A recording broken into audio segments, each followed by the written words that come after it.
Dear student, आज के lecture में हम क्लास 10th का जो गणित है उसमें अध्याय 6 त्रिभुज है, जिसको इंग्लिश में ट्रायंगल बोलते हैं। तो त्रिभुज चैप्टर में जो प्रश्नावली 6.3 है उसके क्वेश्चन नंबर 8 को हम सॉल्व करेंगे। ठीक है, त्रिभुज चैप्टर का जो प्रश्नावली 6.3 है उसके क्वेश्चन नंबर 8 को हमें सॉल्व करना है। ठीक है, क्वेश्चन नंबर 8 क्या है? वेरी वेरी इंपॉर्टेंट क्वेश्चन है जो एग्जाम में कई बार रिपीट है। ठीक है, देखिए ध्यान से, समांतर चतुर्भुज ए बी सी डी की बढ़ाई गई भुजा एडी पर स्थित ई एक बिंदु है तथा बी भुजा सी डी को एफ पर प्रतिष्ठित करती है। दर्शाइए कि त्रिभुज ए बी ई समरूप है त्रिभुज सी एफ बी। ठीक है, त्रिभुज ए बी ई समरूप है त्रिभुज सी एफ बी, ये आपको प्रूव करना है। आपको दिया हुआ क्या है कि समांतर चतुर्भुज ए बी सी डी की बढ़ाई गई भुजा एडी पर स्थित ई एक बिंदु है। एडी पर क्या है? एक बिंदु है तथा बी भुजा सीडी को एफ पर प्रतिष्ठित करती है। तो आपको सिद्ध करना है कि त्रिभुज ए बी समरूप है त्रिभुज सी एफ बी। देखिए, इस क्वेश्चन में डायग्राम नहीं दिया हुआ है। अगर डायग्राम नहीं दिया हुआ है तो ये क्वेश्चन इंपॉर्टेंट बन जाता है, क्योंकि इस क्वेश्चन में आपको डायग्राम खुद बनाना होता है, स्वयं बनाना होता है। ठीक है, क्योंकि डायग्राम आपको खुद बनाना होता है इसलिए ये क्वेश्चन इंपॉर्टेंट है। अब डायग्राम कैसे बनाना है उसको ध्यान से देखिए। तो देखिए, समांतर चतुर्भुज ए बी सी डी की बढ़ाई गई भुजा, तो सबसे पहले क्या करना है? ए बी सी डी एक समांतर चतुर्भुज आपको बनाना है। ठीक है, देखिए, तो सपोज यहाँ पर देखिए, क्वेश्चन आपको ध्यान से देखना है, इसका डायग्राम आपको नहीं दिया हुआ है। तो डायग्राम पहले कैसे बनेगा वो ध्यान से देखिए। सबसे पहले आपको ए बी सी डी एक समांतर चतुर्भुज बनाना है। ठीक है, देखिए, ठीक है, तो यहाँ पे सबसे पहले आपने ए बी सी डी एक समांतर चतुर्भुज बनाया है, जिसको इंग्लिश में पैरेललोग्राम बोलते हैं। ठीक है, अब देखिए ध्यान से, मान लो कि ए बी सी डी एक समांतर चतुर्भुज है। ठीक है, अब क्या बोला है? देखिए, समांतर चतुर्भुज ए बी सी डी की बढ़ाई गई भुजा ए डी पर स्थित ई एक बिंदु है। तो देखिए, ए डी भुजा इसकी बढ़ानी है, तो ए डी भुजा ये वाली है, इसको आपको थोड़ा सा इंक्रीज करना है। ठीक है, तो इसको हम बढ़ा देते हैं। ठीक है, ए डी भुजा को आपको बढ़ानी है, तो कहाँ तक बढ़ानी है वो देखिए, ए डी पर स्थित एक बिंदु ई है। ठीक है, तो हम इसको ना ई तक बढ़ा देंगे।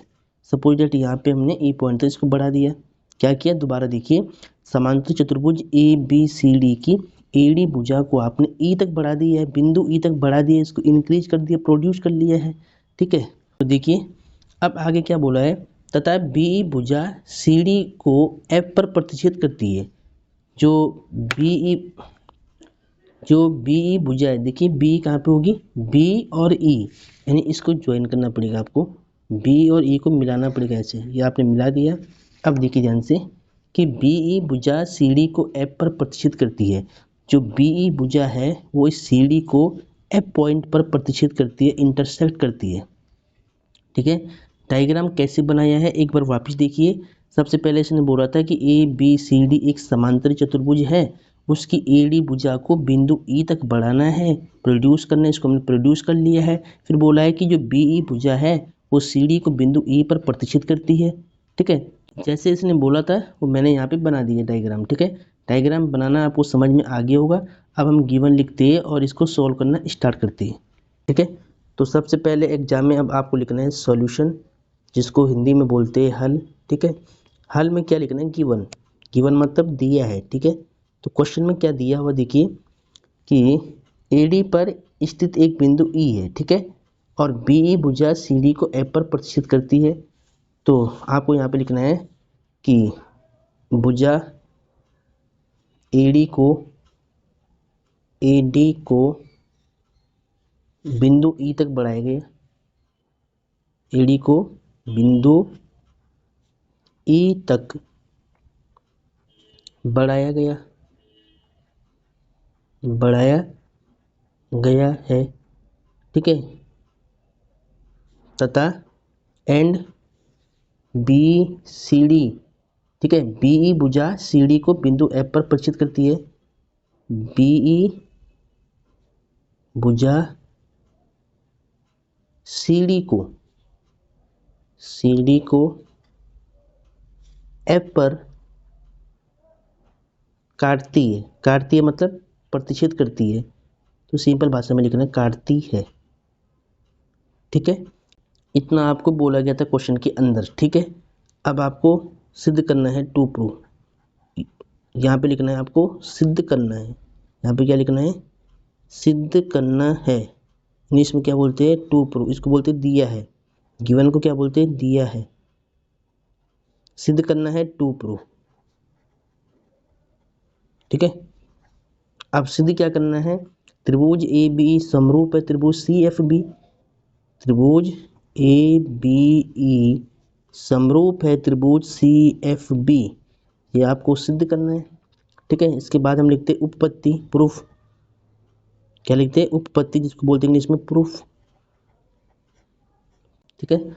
अब प्रूफ में ध्यान से देखिए, सबसे पहले आपको त्रिभुज ए पी ई और सी एफ बी को समरूप करना है, तो पहले इनके नेम आप लिखेंगे, त्रिभुज ए बी ई व त्रिभुज सी एफ बी में, पूरा सीक्वेंस में बता रहा हूँ, ठीक है। त्रिभुज ए बी ई व त्रिभुज सी एफ बी में। अब देखिए सबसे पहले देखिए ए बी ई कहाँ पर है, ए बी ई है ये वाला ट्राइंगल, और सी एफ बी ये वाला ट्रायंगल देखिए, ठीक है। एक छोटे वाला ट्रायंगल ये वाला है, एक बड़े वाला ये वाला है। तो ए बी ई और सी एफ बी को आपको समरूप सिद्ध करना, दोनों को, इसको और इसको, ठीक है। तो कैसे करेंगे वो ध्यान से देखिए। सबसे पहले आपको क्या पता है कि समांतर चतुर्भुज ए बी सी डी है। अगर ए बी सी डी एक समांतर चतुर्भुज है तो उसके आमने सामने कोण बराबर होते हैं।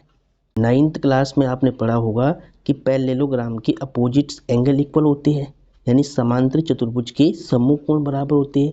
ये कोण इसके बराबर और ये पूरा कोण इसके बराबर होगा, ठीक है। तो यही वाली प्रॉपर्टी आपको यहाँ पे यूज करनी है। तो अब देखिए ए बी ई ट्रायंगल में ये वाला एंगल और सी एफ बी ट्रायंगल में ये वाला एंगल, सी और ए एंगल बराबर है। सी और ए एंगल क्या है, बराबर है, दोनों ट्रायंगल में आ रहा है। एक तो सी एफ बी में आ रहा है, एक ए बी ई में आ रहा है।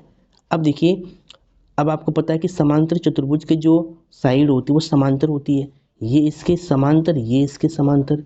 अब अगर मैं मानूं कि ये इसके समांतर है तो ये ए ई और बी सी भी समांतर होगा। जब ए ई और बी सी समांतर है तो बी ई होगी ट्रांसवर्सल लाइन, तिर्यक रेखा होगी। तो इसका मतलब ये वाला एंगल और ये वाला एंगल एकांतर अंत्यकोण होगा, ऑल्टरनेट इंटीरियर एंगल होगा, ठीक है। ये वाला एंगल और ये वाला एंगल क्या होगा, एकांतर अंत्यकोण बराबर होगा, ठीक है, ठीक है। तो इसको मान लो एंगल 1 और इसको मान लो एंगल 2, ठीक है। तो एंगल 1 एंगल 2 इक्वल होगा angle A angle C equal होगा, अपोजिट एंगल है, ठीक है। तो अब दो एंगल से दोनों समरूप हो जाएंगे, तो बस इसी बात को हम यहाँ पे लिख देंगे। तो हम यहाँ पे लिखेंगे angle A equal to angle C, reason क्या रहेगा, opposite angle of parallelogram, Hindi में क्या लिखते हैं, समांतर चतुर्भुज के सम्मुख कोण, समांतर चतुर्भुज के सम्मुख कोण, ठीक है। हिंदी में क्या लिखते हैं, समांतर चतुर्भुज के सम्मुख कोण। तो ये इसका रीजन है, एंगल ए और सी इक्वल होने का रीजन ये है, ठीक है। अब देखिए 1 और 2 इक्वल होगा, एंगल 1 इक्वल टू एंगल 2, एकांतर अंत्यकोण है, ऑल्टरनेट इंटीरियर एंगल, एकांतर अंत्यकोण, ठीक है, एकांतर अंत्यकोण है, दोनों बराबर होंगी। अब देखिए ये इसके इक्वल, ये इसके इक्वल, तो ये एंगल और ये एंगल, दो एंगल आ रही है इसमें, दो एंगल आ रही है इसमें, ठीक है। तो जब दो एंगल आ रहे हैं, दो एंगल से ये दोनों त्रिभुज समरूप हो जाएंगे। तो therefore triangle A B E समरूप है triangle C F B by angle समरूपता नियम, समरूपता नियम, या फिर आप बोल सकते हैं by angle similarity criterion rule, एक ही बात है, ठीक है। देखिए इसके बाद तो ये दोनों समरूप हो गया है और यही आपको सिद्ध करना है। देखिए ए बी ई समरूप है C F B, A B समरूप है सी एफ बी, यहाँ पे लिखना है हेंस प्रूव्ड, यहाँ क्या लिखना है, हेंस प्रूव्ड। तो डियर स्टूडेंट, ऐसे आपको इसको सिद्ध करना है, ध्यान से देखिए, क्वेश्चन काफ़ी इंपॉर्टेंट है।